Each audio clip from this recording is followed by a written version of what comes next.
Hi ladies and gentlemen, welcome to ITSnippets. Today I'm going to show you how to use Cheat Engine as part of a mini tutorial on how to hack computer games. So let's get started.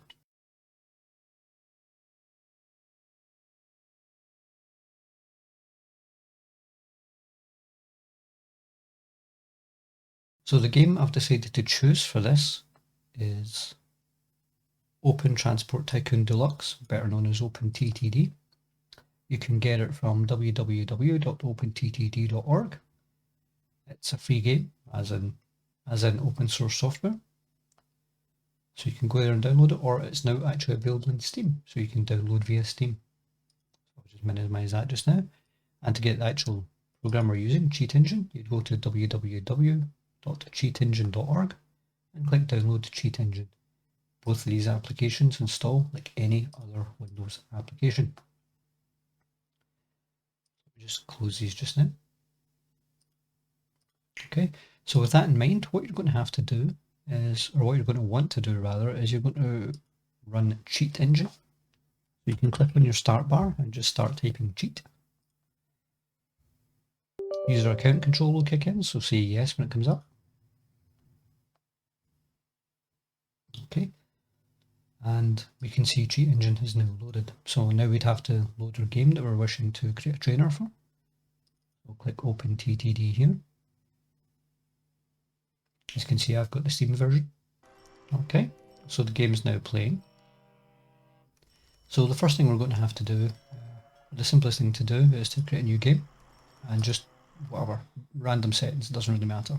So as soon as you're in the game, you want to hit pause up in the top corner here, and you want to look at your money. So as you can see here, you've got 100,000. So what we then do is we open up Cheat Engine, and we click up here, which is select a process to open, and we point this to the Open Transport Tycoon executable. So we click open. We'll say, do I want to load the associated table? I'm going to say no, because I've already tested this to make sure it works. So now that that's been done, what we would do is we've got here, and where it says exact value in 4 bytes, we're going to enter 100, 1, 2, 3, so 100,000. So that's basically the amount of money that we currently have in the game. And we're going to click first scan. Okay, so it's came up with 55 results so far. So what we need to do is we need to change that 100,000, and then we need to work back from that to find out which one it is. So we try and narrow this 55 down. The simple thing to do is unpause, back in our game, and click fast forward for a bit, and then pause again when it goes down. So as you can see, we've now got 99,616. So with 99,616, we go back to Cheat Engine, and you can see that these ones in red have already changed to different values. But if we put our 99,616 in here, but instead of clicking New Scan, we click Next Scan, you can see it's narrowed it down to 2 different locations.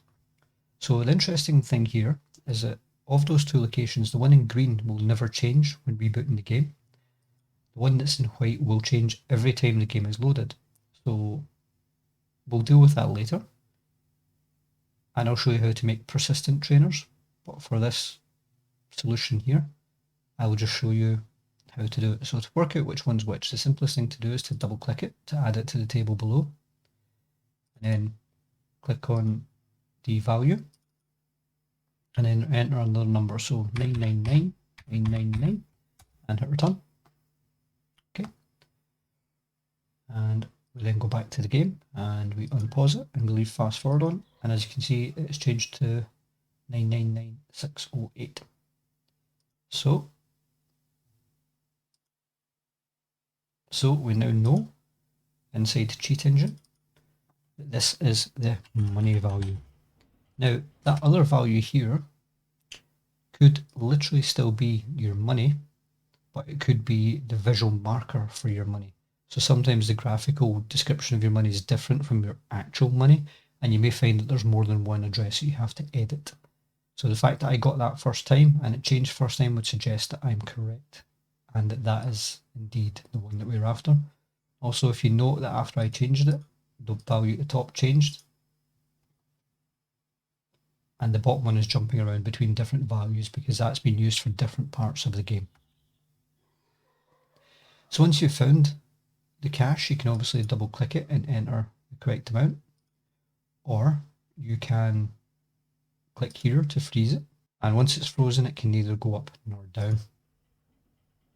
So for the time being we've found that location. So let's think about what else we could possibly do that would be useful within the game. So if we open up the budget, we can see that we currently owe $100,000 of a loan. Sorry, £100,000 of a loan. So if we go back to Cheat Engine, what we can do is we can enter the 100,000 again, and we can click New Scan, and then First Scan. And then what we can do is we can pay back some of our loan. So we've now only got 80,000. So if I now put in 80,000, and there we go. We've found the location for the loan. So in order to confirm that, what I'll do is I'll go in here. I'll change the name because I presume it's loan. And then what I can do is I can set this to 0. And if I click OK, and then we go back to our game, you can see the repay option is no longer there, but the graphical update has not happened at the moment. If we fast forward it a little, that should update. There we go. The graphical user interface is now updated as well. Now, what we should be able to do is if we go back in here and we freeze our loan, so the loan is always going to be 0, and go back into our game, we should be able to borrow money endlessly. And if we leave it after borrowing a lot of money, let's bit fast forward just to make it a bit easier, you can see it will always go back to 0. So in roughly 5 minutes, including me waffling, you've managed to find 2 parts of this, 2 things that you can actually change within the game, which would allow you to actually modify the game and create a very small trainer, which would make the game much easier. Because these addresses are in white, they will be different each time you launch the game, and therefore we'll have to look at something in the next tutorial called pointers in order to find these locations. And once we've found these locations, we will be able to create a trainer, which will be on another tutorial coming soon. If you liked this video, give it a like. If you disliked this video, give it a dislike too. If you get feedback on this or any other videos or suggestions for videos you believe we should do in the future, then please let us know in the comments below. And most of all, thank you for watching.